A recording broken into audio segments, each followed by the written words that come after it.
আমরা এখন চলেছি বিষ্ণুপুর শহর থেকে মাত্র 21 কিমি দূরে অবস্থিত বাঁকুড়ার ঘোড়া নামে পরিচিত এক ধরনের টেরাকোটা শিল্পের জন্য বিখ্যাত এক গ্রাম পাঁচমুড়াতে। আমরা চলেছি, খুব সুন্দর অসাধারণ, চারিদিকে সেগুন, শাল, পলাশ, সোনাঝুরি, বিভিন্ন রকমের বড় বড় গাছ আমরা দেখতে পাচ্ছি। রাস্তার মধ্যে দিয়ে আমরা যাচ্ছি, খুব সুন্দর। এটা বাঁকুড়া জেলার রাস্তা, খুব সুন্দর ভিউটা, চারিদিকে শান্ত নির্জন পরিবেশ, হ্যাঁ, আঁকা বাঁকা পথ, পাকা রাস্তা, এটা ন্যাশনাল হাইওয়ে, এটা সুন্দর রাস্তা, হ্যাঁ, খুব সুন্দর লাগছে এখানে ভিউটা, খুব সুন্দর, অসাধারণ। বাঁকুড়া জেলার অধিকাংশ জায়গা বনভূমি বেষ্টিত। একদিকে যেমন জয়পুর ফরেস্ট আছে, যেটা বিষ্ণুপুর আসার পথে আমরা দেখেছিলাম। এখন বিষ্ণুপুর থেকে পাঁচমুড়া যাওয়ার পথে পাঞ্চেত বিভাগে এটি হলো বাঁকাদহ ফরেস্ট। বাঁকুড়া জেলার এই সকল বনাঞ্চলগুলি জঙ্গলমহল নামে পরিচিত।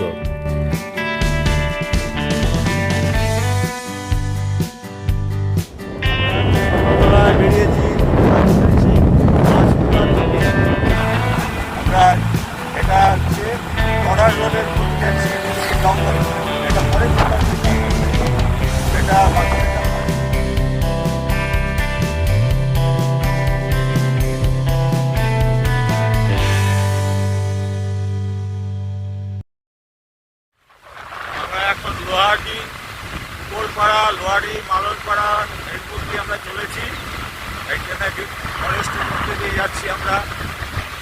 এখন যাবো হচ্ছে আমরা একটা খুব সুন্দর দর্শনীয় স্থানে আমরা যাব। আজকের ভ্রমণে আমরা প্রথমে যাব ভারতের হস্তশিল্পের জাতীয় প্রতীক হিসাবে জায়গা করে নেওয়া টেরাকোটার তৈরি বাঁকুড়ার ঘোড়া, যা আজ সারা ভারত তথা বিশ্বের বিভিন্ন প্রান্তে ছড়িয়ে পড়েছে। সেই টেরাকোটার দেশ নামে খ্যাত পাঁচমুড়া গ্রামে। এরপরে যাব পাঁচমুড়ার জঙ্গলমহলে লাল মাটির উপর অবস্থিত নববৃন্দাবনে। বিষ্ণুপুর থেকে পাঁচমুড়ার দূরত্ব মাত্র 21 কিলোমিটার। বিষ্ণুপুর থেকে আমরা সকাল 6:30টায় রওনা হয়েছি পাঁচমুড়ার দিকে। আমরা এখন চলেছি বাঁকুড়ার জঙ্গলমহলের উপর দিয়ে।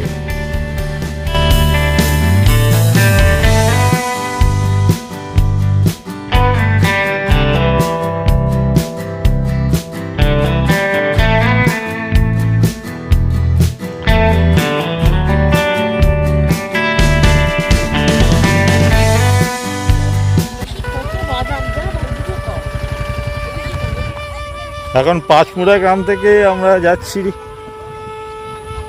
যাওয়ার পথে এই পাঁচমুড়া গ্রামে আমরা এখানে দেখতে পাচ্ছি বাদাম। এটা চীনা বাদাম না এগুলো? তোমরা কি বলো? বাদাম, আচ্ছা, খুব সুন্দর বাদাম, লাল বাদাম। আচ্ছা, এই যে বাদামগুলো খুব সুন্দর, আমরা যেগুলো খাই সেই বাদামগুলো এইখানে চাষ হয়, বাদাম চাষ এখানকার লাল মাটিতে খুব সুন্দর চাষ হয়। হ্যাঁ, বাদামগুলো এই যে এটা হচ্ছে শেকড়ের মধ্যে তৈরি হচ্ছে বাদাম, খুব সুন্দর। এই দাদারাই সব চাষ করে এখানে, বিঘে বিঘে জায়গা, চারিদিকে শুধু এই বাদাম চাষ হয়। হ্যাঁ, এই যে এখানে দাদা তুলে ধরেছেন, খুব সুন্দর লাগছে। এই এই এই বাদাম কি শুকিয়ে নিতে হবে, তাই তো? হ্যাঁ, এই লাল মাটিতে, বাঁকুড়ার লাল মাটিতে এই বাদামগুলো হয়, খুব সুন্দর, অসাধারণ গুচ্ছ গুচ্ছ বাদাম। আমরা তো খাই, কিন্তু কিভাবে চাষ হয় আমরা জানি না, সেটা আজকে এখানে নিজের চোখে আমরা দেখলাম। বাদামগুলো এত সুন্দর লাগছে। মোটামুটি এই সময় সব বাদামগুলো তোলা হয়, তাই তো? কতদিন লাগে এই বাদাম হতে? 85 থেকে 90 দিন। 90 দিনের মতো লাগে, তাই তো? আর এই কি বীজ হয় নাকি? বীজ ছড়াতে? বীজ রোপণ করা। আচ্ছা, বীজ রোপণ করা হয়। আর সব দিদিরা সমস্ত সব বাদাম তুলছে, এখানে আমরা দেখতে পাচ্ছি, খুব সুন্দর। এখানে প্রচুর চারিদিকে বাদাম চাষ হচ্ছে এখানে। আয় না, দেখ না, দেখ সব বাদাম, এগুলো সব। আস্তে আস্তে বসে বসে নাও। হ্যাঁ, ঠিক আছে।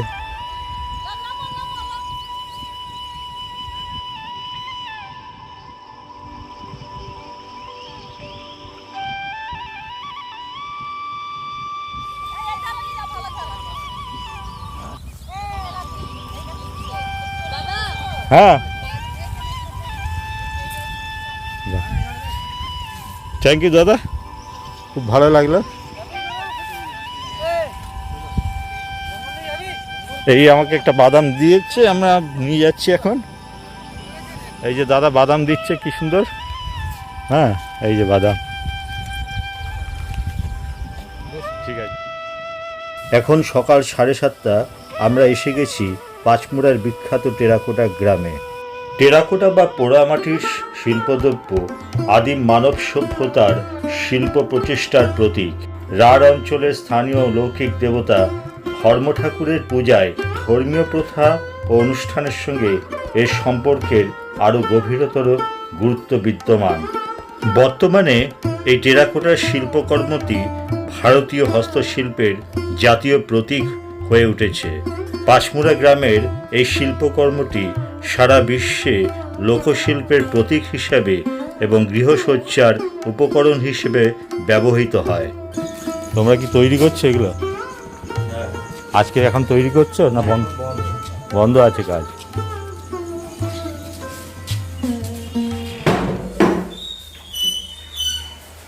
আচ্ছা দাদা, আপনি একটু বলুন, কিছু বলুন, আপনাদের এই শিল্পকর্ম সম্বন্ধে বলুন। এই শিল্প আমাদের অনেক ঐতিহ্য, প্রায় 15-20 বছর হচ্ছে। এখানে সমস্যা একটু মাটি জল হয়েছে অত্যন্ত, ওই জন্য একটু মাটির সমস্যা বেশি হয়েছে। মাটির তা পোড়ামাটির জিনিস এগুলো সমস্ত সব কলকাতায়, সব বিভিন্ন দেশে বিদেশেও যায় সব। দুর্গাপুর, আসানসোল, কলকাতা, তারপর খড়গপুর, গোটা চারদিকে যায় বিভিন্ন দেশে। আচ্ছা, তা এইগুলো আপনারা সব কি এখন সব মেশিনে তৈরি করেন সমস্ত, তাই তো? হ্যাঁ, মেশিনে তৈরি করেন, আপনারা নিজেরাই তৈরি করেন, তাই তো? আচ্ছা, আর মোটামুটি কেমন লাগে, কদিন লাগে এগুলো একটা তৈরি করতে আপনাদের? একটা তৈরি করতে 4 থেকে 5 দিন। 4 থেকে 5 দিন লেগে যায়। তবে এক ভাটি মান না হোক, ভাটি লাগানো যায়। আচ্ছা, একদম আলাদা 15 দিন হবে। এটা কীভাবে করা হয় প্রসেসটা যদি বলেন? মাটিটাকে নিয়ে প্রথমে মাটিটা প্রথমে বালি দিতে হয়। হ্যাঁ, বালি, জল, এই পায়ে করে ঠেসে ময়দার মতো, তারপর মাটিটা বেটে দিতে হয়। তারপর এটাকে পুড়িয়ে নিতে হয় নাকি? তারপরে পুড়ে দিতে হয়। পুড়িয়ে নিয়ে তারপরে আপনার এটা কী রং দেন এটা? কাঁচা মাটির রং, গাদা বোনা। আচ্ছা আচ্ছা, বসার জন্য তৈরি করে দিতে হয়। এটা হচ্ছে টেরাকোটা শিল্প, তাই তো?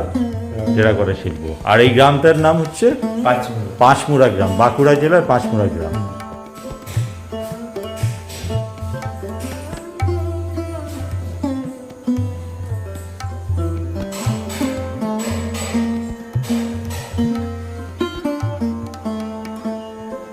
আপনার নামটা একবার বলুন। আমার নাম তোতন কুম্ভকার। সত্য কুম্ভকার? তোতন চোতন কুম্ভকার। আচ্ছা, আমরা চোতন কুম্ভকার দাদার বাড়িতে এসেছি। এখানে প্রচুর জিনিস রয়েছে, যেহেতু পুজো রয়েছে বলে সমস্ত কিছু তোলা রয়েছে। কারণ এখানে পুজোটা কবে যেন? সামনে দশক। আচ্ছা, সামনেই আজ পুজোটা, যার জন্য কাজটা আজকে বন্ধ আছে। কিন্তু আমরা শিল্পগুলোকে আমরা দেখলাম, খুব সুন্দর। এখানে রবীন্দ্রনাথও আছে, মহাদেবের মূর্তিও আছে, সমস্ত কিছু অসাধারণ। আমাদের বাংলার শিল্প, এটা সব থেকে বড় কথা, তাই তো? পাঁচমুড়া গ্রামে আমরা এসেছি। এখানে দাদা, এখানে পুরোটাই কুমোরপাড়া, সেই কুমোরপাড়ায় আমরা এসেছি। এখানে বিভিন্ন রকমের টেরাকোটা পোড়ামাটির সমস্ত জিনিসগুলো সব এখানে সব তৈরি হয়। প্রতিটা বাড়িতে বাড়িতেই তৈরি হয়।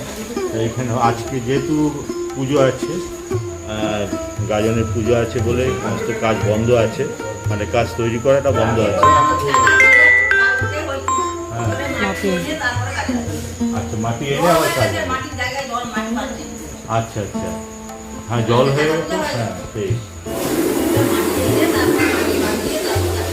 আচ্ছা, এগুলি সব হচ্ছে বড় বড় ঘোড়া আছে, সব ঘোড়া আর অনেক জিনিস রয়েছে এখানে। ছোট ছোট পঞ্চপ্রদীপও আছে, খুব সুন্দর। এইটা হচ্ছে পঞ্চপ্রদীপ।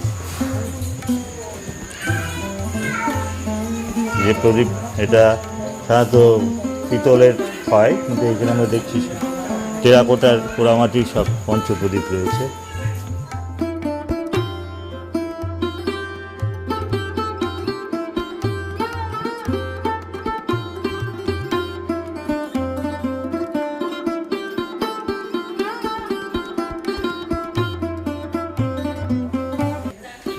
এই চাকাতেই হয়, পুজো আছে বলে সমস্ত সব তোলা হয়েছে এই চাকাতে। এখন সব ইলেকট্রিক মেশিনেই সব তৈরি হয়।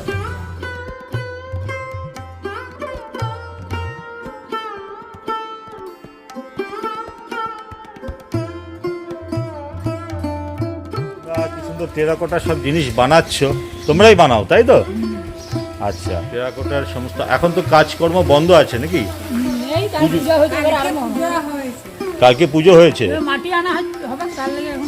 আচ্ছা, নতুন মাটি আনে আবার নতুন, তোমরা সমস্ত লোক এসে এসে সব নিয়ে যায় নাকি সব বিক্রির জন্য? হ্যাঁ, আমাদের ওইদিকেও যায়, বাঁকুড়ায় ঘোড়া, হাতি, বিভিন্ন দেবদেবীর মূর্তি সব এখান থেকেই যায়। পাঁশমুড়া গ্রাম।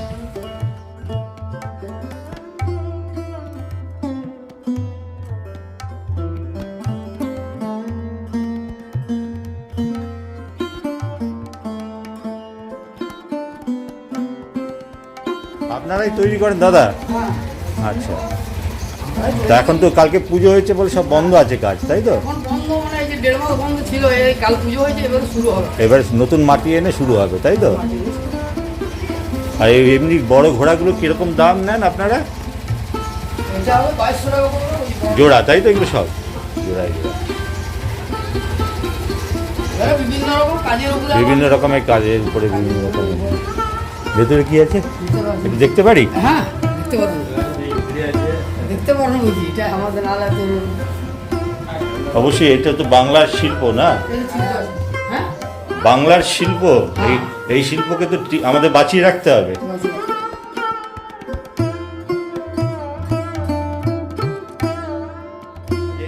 এই ছোট্ট ছোট্ট মূর্তিগুলো কিরকম দাম আছে? এই যে এইগুলো দাম 50 টাকা। 50 টাকা। এটা সুন্দর করে প্যাক করে দেওয়া যাবে? হ্যাঁ, আমাকে তো একটা প্যাক করে দিন।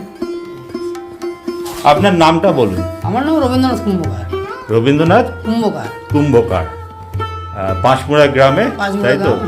আচ্ছা, এই কুমারপাড়া, এটা কুমোরপাড়া, মানে এখানে সব মোটামুটি সব বাড়িতেই সমস্ত এইগুলো সব তৈরি হয়। এখানে ধরুন আমাদের 70 থেকে 75 ঘর এই জিনিস এইগুলো তৈরি হয় সব। আর বাকি আরো আছে ধরুন 100 ঘরের মতো, তারা কিছু আর কি এই সমস্ত কাজ করেনি। হ্যাঁ হ্যাঁ, তারা অন্যান্য কাজ করে। আর এই শিল্প আপনারা অন্যান্য রাজ্যেও পাঠান তো? হ্যাঁ। আচ্ছা, খুব ভালো। আপনি আমাকে এইখান থেকে একটা দিন না, একটা দিন। এটা দেবো না, এটা দেবো? এইটাই দিন, ঠিক আছে? একটু কাগজে মুড়ে দিন। যারা বিষ্ণুপুর বেড়াতে আসছেন তারা সহজেই যাত্রাপথে একবার ঘুরে যেতে পারেন টেরাকোটার দেশ হিসেবে পরিচিত এই পাঁশমুড়াতে।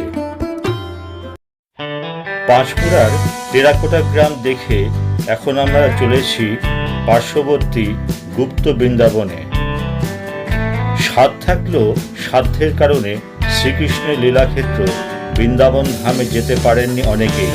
এবার তাদের জন্য এক টুকরো বৃন্দাবন নিয়ে হাজির এই লাল মাটির দেশ জেলা বাঁকুড়াতে। এই পাঁশমুড়া গ্রামের জনৈক সমাজসেবী ভজন দত্তের একক উদ্যোগে এবং প্রচেষ্টায় এই ছোট্ট বৃন্দাবন ধাম গড়ে উঠেছে, যার নাম হলো ত্রিধারা মিলন মন্দির। বাঁকুড়া জেলার পাঁশমুড়া গ্রামের এই ত্রিধারা মিলন মন্দির হল রাধাকৃষ্ণের উদ্দেশ্যে নিবেদিত একটি হিন্দু মন্দির। এটিকে দ্বিতীয় বৃন্দাবনও বলা হয়। 2022 সালের 1 জুলাই রথযাত্রার দিনে এই মন্দিরের শুভ উদ্বোধন হয়। এই মন্দিরটি মূলত ভগবান শ্রীকৃষ্ণ ও রাধারানীর উদ্দেশ্যে। বিষ্ণুপুর থেকে আমরা চলে এসেছি পাঁশমুড়া গ্রামের দিকে যাওয়ার পথে। এখানে গুপ্ত বৃন্দাবন বলে একটা খুব সুন্দর মন্দির আছে, কারণ মানুষের পক্ষে বৃন্দাবনে যাওয়া সম্ভব হয় না, তাই আমরা এই বৃন্দাবনে আমরা এসেছি। এই বৃন্দাবন অসাধারণ সৌন্দর্য। এই সৌন্দর্যটা একবার দেখিয়ে দিচ্ছি। এটা হচ্ছে বাঁকুড়ার পাঁশমুড়া গ্রামে যাওয়ার পথে এই গুপ্ত বৃন্দাবন।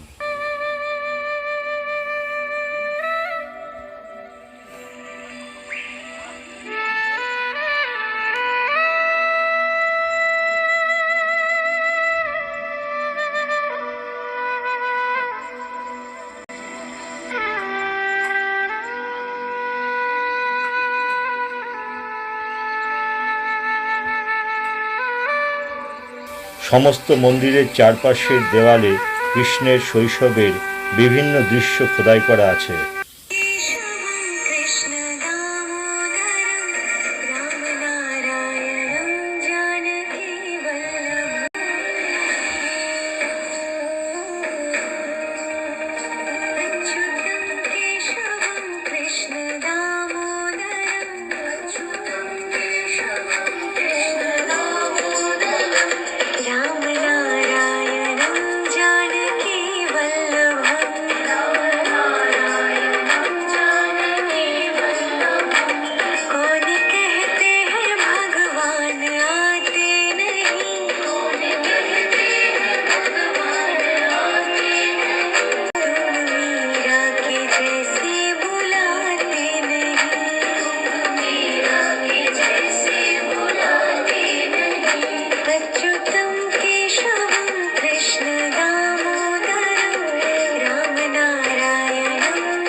এই মন্দিরের সিলিংটি সেগুন কাঠের স্থাপত্যের তৈরি এবং ছাদ থেকে একটি বড় ঝাড়বাতি ঝুলছে।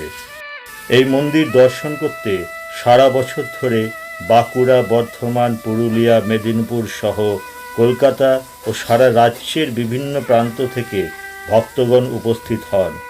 সারা বছরই ভিড় লেগে থাকে, বিশেষ করে দোলযাত্রা, জন্মাষ্টমী, জগন্নাথ দেবের স্নানযাত্রা এবং রথযাত্রা উৎসবে। প্রতিদিন সকাল থেকে রাত পর্যন্ত এই মন্দিরটি খোলা থাকে, শুধু দুপুরে 2 থেকে 4টে পর্যন্ত বন্ধ থাকে। ভক্তদের জন্য প্রতিদিন এখানে প্রসাদের ব্যবস্থাও আছে। এখানে ভগবান শ্রীকৃষ্ণ এবং তার দশাবতারের বিভিন্ন পাথরের প্রতিমূর্তি খোদাই করা আছে।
এই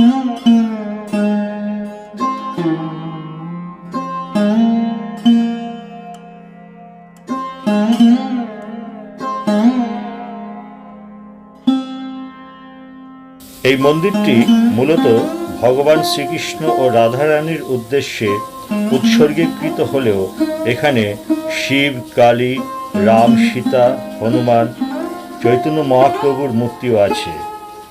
মূল মন্দির ছাড়াও মহাদেব এবং রাম সীতার উদ্দেশ্যে উৎসর্গীকৃত মন্দিরও আছে।